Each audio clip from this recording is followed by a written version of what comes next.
High, তোমরা এত এত রিকোয়েস্ট করছো দিদি জোম্যাটো সুইগি ওপেন করো। ফাইনালি কিন্তু আমাদের জোম্যাটো সুইগিটা ওপেন হচ্ছে, মানে এখনও হয়নি, কিছু কাজ বাকি আছে, হলে কিন্তু তোমাদেরকে অবশ্যই জানাবো।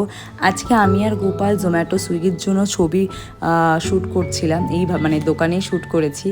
আর যেহেতু আমাদের দোকানে যেরকম যেরকম চিজ কেক পাওয়া যায় সেরকমই কিন্তু আমরা ছবি তুলেছি, কারণ আমরা যেরকম সার্ভ করব কাস্টমারকে কিন্তু আমরা সেরকমই ছবি আমরা এই প্রোফাইলে দিয়ে রাখবো। তার জন্য আমরা নিজেদের চিজ কেকের ছবিই কিন্তু আমরা এখানে ছবি শ্যুট করছিলাম। আর অনেকে তোমরা যারা যারা রিকোয়েস্ট করেছো ক্যান্টনমেন্টের জন্য, তোমরা অবশ্যই এসো ক্যান্টনমেন্টের স্টল কিন্তু এবার কন্টিনিউ ওপেন থাকবে। টাইমিংটা হলো বিকাল 4টে থেকে রাত 9:30 পর্যন্ত।